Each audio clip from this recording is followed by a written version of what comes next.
Saludos desde Pafos, soy el padre Fernando Flores, misionando en la provincia Muerte y Resurrección del Señor en Medio Oriente.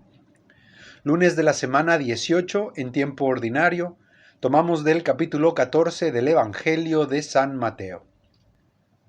En aquel tiempo, al enterarse Jesús de la muerte de Juan el Bautista, subió a una barca y se dirigió a un lugar apartado y solitario.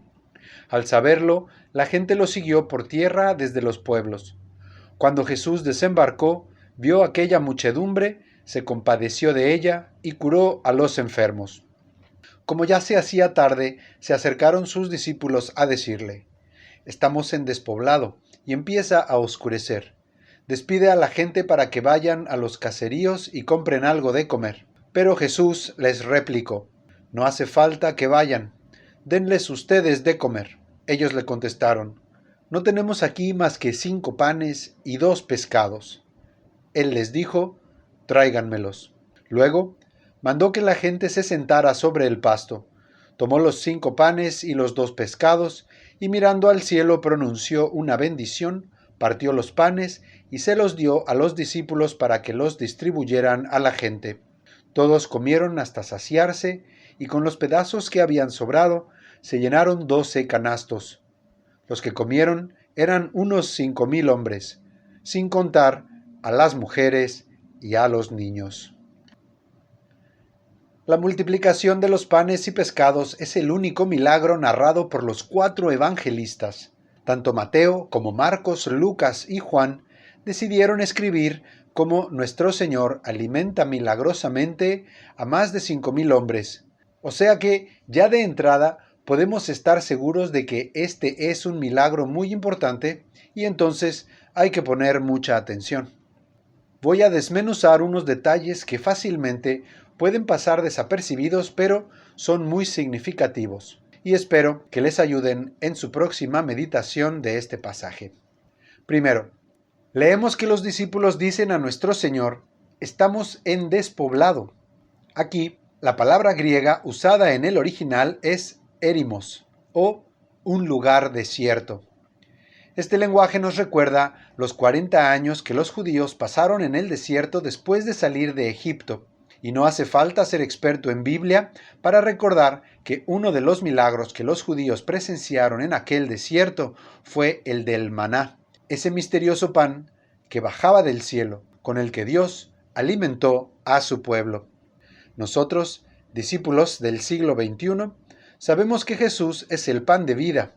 Entonces nos es fácil ver la relación con el maná. Pero si nos ponemos en el lugar de los judíos del siglo I, que se acercaron curiosos al maestro de Nazaret y de pronto presenciaron cómo alimentaba a las multitudes milagrosamente en el desierto, ya nos podemos imaginar que se les vinieron a la mente aquellas imágenes del libro del Éxodo, viendo a Jesús como el nuevo Moisés que se les había anunciado precisamente por medio de Moisés, con estas palabras: «Suscitaré entre sus hermanos un profeta semejante a ti, pondré mis palabras en su boca, y él dirá todo lo que yo le ordene.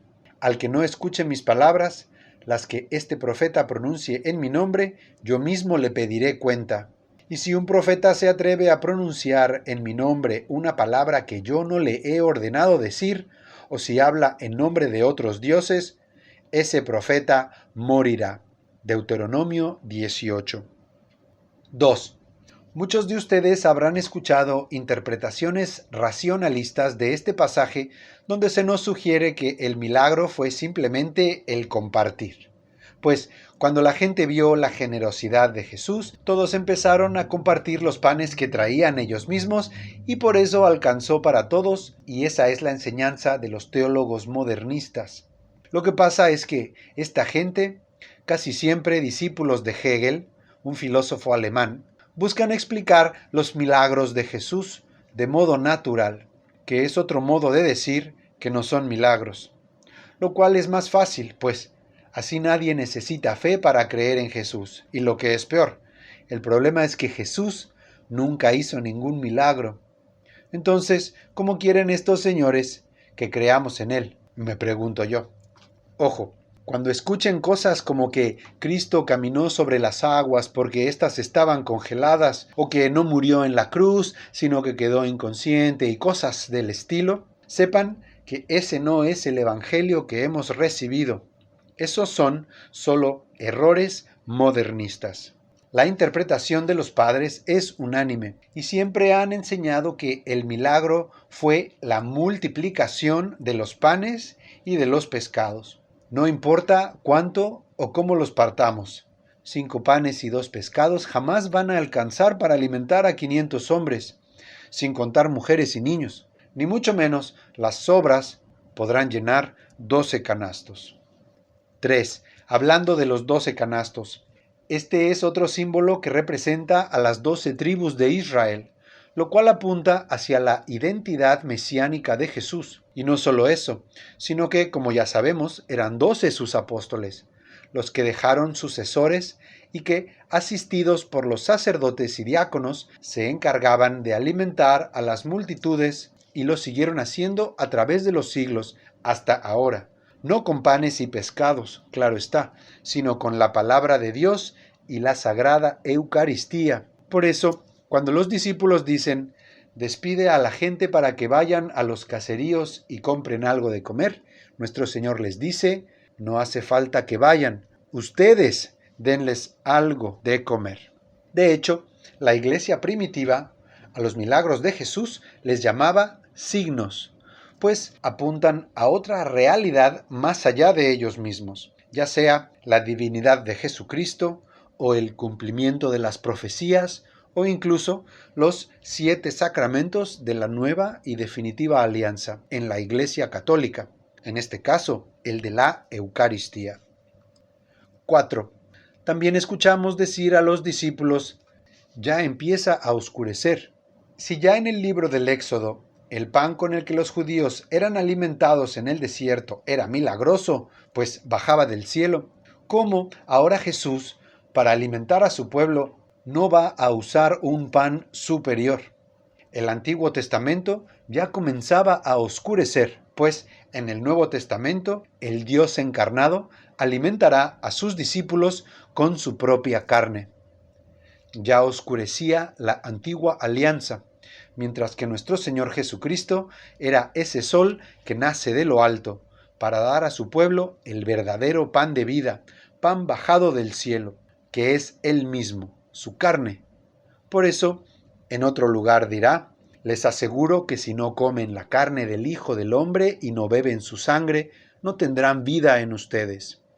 El que come mi carne y bebe mi sangre tiene vida eterna, y yo lo resucitaré en el último día, porque mi carne es la verdadera comida y mi sangre la verdadera bebida. El que come mi carne y bebe mi sangre permanece en mí y yo en él. Juan 6. Más claro ni el agua. De ahora en adelante, el pueblo de Dios ya no preguntará ¿qué pan es este?, sino que ahora exclamará, les has dado, Señor, pan del cielo, que contiene en sí todo deleite. 5. Ya vemos que Cristo nuestro Señor se declara el nuevo Moisés, prefigura el nuevo maná, va revelando su carácter mesiánico, y ahora leemos también que el Señor mandó que la gente se sentara sobre el pasto. Este es un detalle muy importante, pues da a sus discípulos una pista de su divinidad, evocando las palabras del Salmo 23. El Señor es mi pastor, nada me faltará. En verdes praderas me hace descansar. ¡Qué gran misterio! Estar en presencia de Cristo es estar en presencia de Dios. El mismo Dios que un día, con su gracia, hará reposar a su grey amada en su reino, mientras ésta contemplará su belleza eternamente. Por último, si con todo esto alguien no está convencido de que Cristo está aludiendo a la Eucaristía, entonces que considere cómo, al comparar el lenguaje de la multiplicación del pan con el lenguaje de la última cena, descubrimos que estos son bastante similares, pues en ambos se nos dice que tomó pan, miró al cielo, lo bendijo, lo partió y se los dio. Y para colmo, en ambos casos, el pan es distribuido entre la gente por los discípulos, y todos quedan saciados. Nos encomendamos a María Santísima, pidiendo por todos aquellos que no creen en la presencia de Cristo en la Sagrada Eucaristía, y para que nosotros, los que tenemos fe en este sacramento, crezcamos cada día más en nuestro amor por Jesús, y comunión tras comunión nos parezcamos más a Él. Amén.